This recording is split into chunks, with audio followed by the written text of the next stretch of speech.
돌에서 두 돌 사이에 어떤 장난감을 만나느냐는 아이의 뇌 발달과 직접적으로 연결되는 문제일 수 있습니다. 제가 이 영상에서 말씀드렸던 것처럼 어떻게 놀아주느냐에 따라서 아이의 창의력, 의사소통 능력, 자신감, 자기조절력, 비판적 사고력, 협동 능력은 크게 달라질 수 있어요. 이 시기의 반복적인 놀이 경험은 놀이의 기초를 만들어줍니다.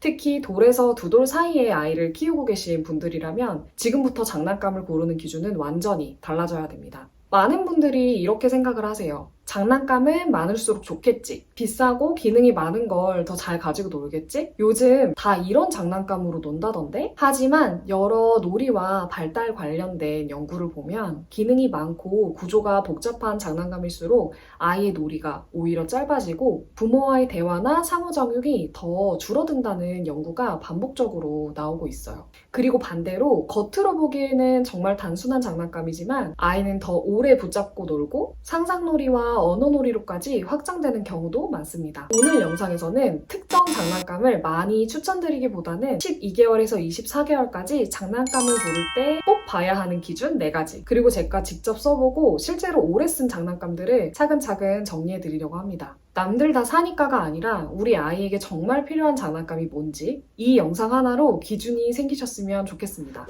저는 장난감을 많이 사는 편은 아니에요. 대부분의 발달은 결국 일상생활 속에서 이루어진다고 생각하거든요. 몬테소리에서도 일상 영역이라고 해서 청소하고 옷 입고 요리하고 정리하는 그런 일상생활을 그 자체가 놀이이자 발달이라고 보기도 하죠. 그럼 장난감은 중요하지 않냐? 그건 또 아니에요. 제가 예전에 올렸던 영상에서도 말씀드렸지만 놀이에서 마음 읽기나 반응 잘해주기보다 더 중요한 것은 아이의 주도성을 얼마나 지지해주느냐입니다. 그런데 12개월에서 24개월까지는요, 아직 아이가 일상활동을 완전히 스스로 하기는 어려운 시기잖아요. 그러다 보니 아기가 자기 주도적으로 움직이고 선택할 수 있도록 아이가 주도성을 가질 수 있는 환경을 만들어주는 게 중요하고, 이때 장난감이 굉장히 좋은 도구가 됩니다. 그리고 이런 관점과 연결되는 아주 유명한 연구가 있는데요. 6에서 18개월 아이들을 관찰했더니 아이가 자랄수록 사람과의 단순한 상호작용은 줄어들고 공동주의적 상호작용, 즉 사람과 사물 사이에 주의를 공유하는 그런 형태의 상호작용은 오히려 증가한다는 사실이 밝혀졌어요. 쉽게 말하면 이런 거예요. 아이가 장난감을 보고 있을 때 엄마가 너 지금 그거 보고 있구나 하고 같이 봐주는 순간,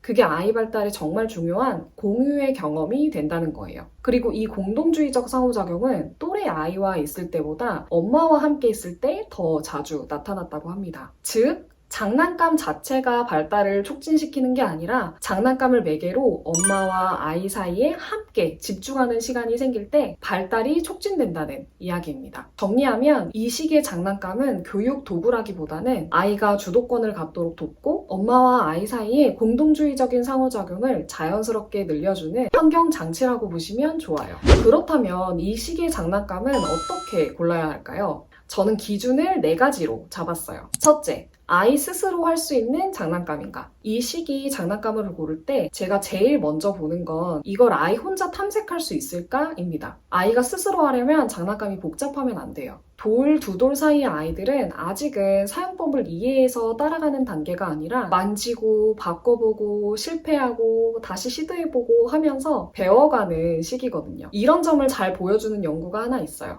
2001년에 상징놀이에 관해서 연구한 논문인데요. 이 연구에서는 구조화가 덜 된 장난감일수록 아이들이 더 높은 수준의 놀이를 했다는 결과가 나왔어요. 이게 무슨 말이냐면 장난감이 이렇게 써야 해 라고 정답을 정해줄수록 아이의 놀이는 거기서 멈추고, 반대로 정해진 용도가 없는 장난감일수록 아이가 스스로 의미를 붙이고 상상을 하면서 놀이가 더 복잡해졌다는 겁니다. 그래서 저는 이 시기에는 딱 보면 어떻게 해야 할지 감이 오고 놀이 방식이 하나로 고정되지 않은 그런 장난감을 더 선호합니다. 두 번째, 부모와의 상호작용과 대화를 더 촉진시키는 장난감인가? 앞서 말씀드린 것처럼 장난감은 결국 상호작용의 매개가 될 때 가장 아이의 발달을 도울 수 있어요. 그런데 많은 분들이 그래도 기능이 많은 장난감이 좋은 거 아닌가라는 생각을 하시는 것 같아요. 2009년에 이 연구에서는 장난감의 기능적인 요소, 그러니까 불이 들어오고 소리가 나고 반응을 해주는 이런 특성들이 아이의 탐색 행동이나 웃음을 유도하기는 했지만 부모와 아이 사이에 대화가 풍부해지지는 않았다는 것을 관찰했어요. 2015년에 이 연구에서는 전통적인 도형 맞추기 장난감과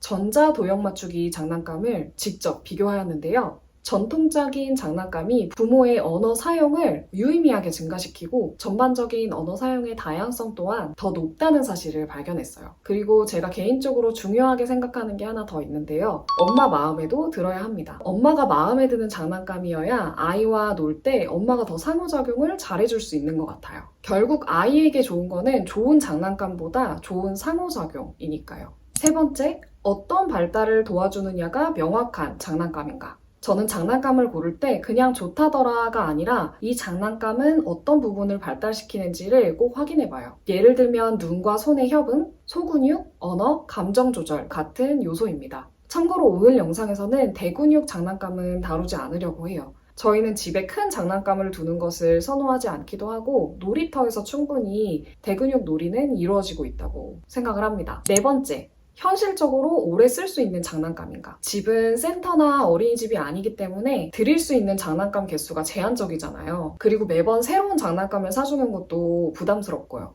그래서 저는 한 가지 장난감으로 오래 쓸 수 있는지도 좀 중요하게 생각합니다. 아이가 급 성장하는 이 시기에 한두 달 쓰고 끝이 아니라 적어도 1년을 쓸 수 있는 장난감인지 고민을 하고 있어요. 오늘은 크게 두 축으로 장난감을 소개시켜 드릴게요. 첫 번째, 눈과 손 협응과 소근육 발달에 관련된 장난감. 두 번째, 언어와 감정, 상상놀이와 관련된 장난감입니다. 추천에 앞서 구체적인 장난감에 대한 아이디어들은 영유아 몬테소리 대백과를 많이 참고하였는데요. 계열별로 아주 구체적인 장난감들과 놀이법이 많이 나와 있으니까요. 한 번쯤 참고해 보셔도 좋을 것 같아요.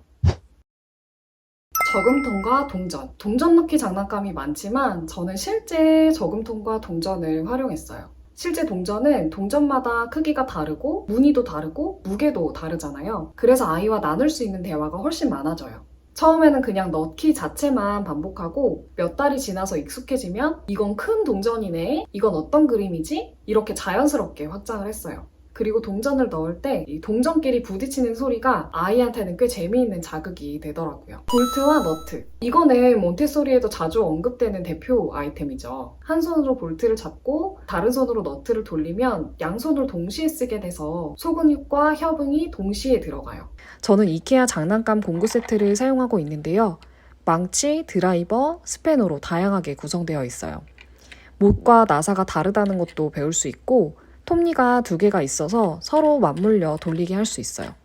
이렇게 구멍 뚫린 막대를 실제로 고정할 수 있어서 공구가 필요한 상황에 대해서도 자연스럽게 습득할 수 있습니다. 저희 아이는 21개월인데 망치만 잘 사용하고 아직 모든 도구를 완벽하게 쓰지는 못하는데요. 몇 개월 후에도 아주 잘 사용할 수 있을 것 같아요. 집게로 콩 옮기기. 이거는 집게로 콩을 집어서 통에 옮기는 활동인데요. 처음에는 어려워서 잘 안 될 수도 있어요.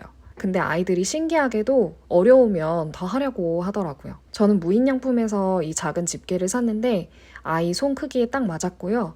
이렇게 놀아줬더니 젓가락질로 넘어갈 때도 훨씬 수월했어요. 책!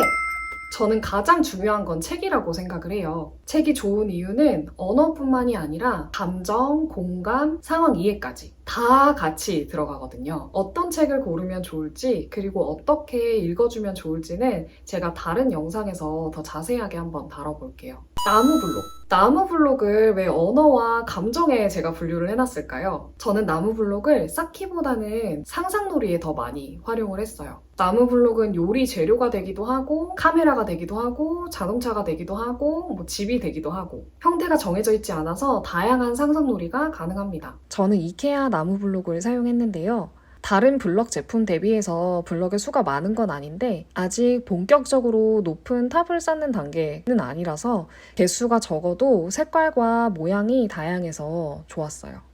타깍타깍 보이 타깍타깍. 태우야, 그 블럭이 지금 카메라를 만든 거야? 블럭으로? 요리 도구. 아이에게 실생활 도구를 주면은 말이 정말 잘 나와요. 그런데 실제 요리를 100% 아이에게 맡기기는 어렵죠. 그래서 저는 국자, 집게처럼 안전한 도구 몇 개만 주고 요리 놀이를 같이 했어요. 이렇게 하면 식재료나 음식에 대한 단어도 배울 수 있고 의성어도 배울 수 있어서 좋았어요. 주방놀이 세트를 사고 싶긴 한데 부피가 커서 고민만 하다가 아직 구매를 하지는 못했어요. 집에서 쓰는 국자와 냄비, 그리고 아까 보여드린 나무 블록만으로도 아이는 충분히 재미있게 놀더라고요. 운전대를 쥐어주고 어디로 놀러 갈까? 도서관으로 갈까? 놀이터로 갈까? 이렇게 운을 띄우면 정말 다양한 상상놀이를 할 수 있어요. 저는 제가 쓰고 있는 필라테스 도구를 운전대처럼 쓰기 시작했는데요. 장난감이 아니어도 동그랗게 생긴 물건이면 뭐든 운전대가 될 수 있습니다. 청진기. 병원 역할놀이를 할 때 사용할 수 있어요. 병원 놀이를 하면 아픈 사람이 등장할 수밖에 없는데요. 아픈 사람을 돌봐주는 이 과정에서 아이는 다양한 감정 표현도 배우고 다른 사람과 공감하는 방법도 배우게 됩니다. 병원을 무서워하는 아이에게는 병원에 대한 두려움도 조금 없애줄 수 있어요. 저희 아기는 청진기만 봐도 울던 아기였는데요. 병원에 들어가기 전에 태호야, 우리 청진기로 소리 들었지? 선생님이 태호 배가 아픈지 안 아픈지 소리 듣는 거야. 이렇게 얘기를 해주니까 이해를 하고 조금 더 진정이 되더라고요. 다양한 자동차 장난감들은 단어 확장에 진짜 좋았어요. 자동차는 같은 자동차라도 이름이 다르고 역할이 다르잖아요. 소방차는 언제 쓰는지, 구급차는 어디로 가는지, 집게차는 뭘 짚는지 이런 걸 얘기하면서 상황놀이로 확장할 수 있어요. 나뭇잎을 찢겠다가 나뭇잎을 이렇게 올렸어? 이렇게 잡아 올렸어. 오늘 영상 정리하면요. 돌에서 두 돌까지의 장난감은 아이가 스스로 할 수 있을 만큼 단순하고 엄마와의 대화가 자연스럽게 생기고 발달을 돕고 오래 쓸 수 있는지 이 네 가지를 기준으로 고르면 장난감의 수는 줄어도 놀이의 질은 훨씬 좋아질 거라고 생각해요. 오늘 영상을 보시면서 추천해주고 싶은 다른 장난감이 있으셨다면 댓글로 남겨주세요. 서로 아이디어를 나누면 확실히 육아의 난이도가 좀 내려가더라고요. 앞으로도 제가 궁금해서 공부한 내용들과 진짜 써먹히는 꿀팁들 정리해서 공유드릴게요. 도움이 되셨다면 구독과 좋아요 눌러주시면 저에게 아주 큰 힘이 됩니다. 그럼 다음 영상에서 뵐게요. 안녕.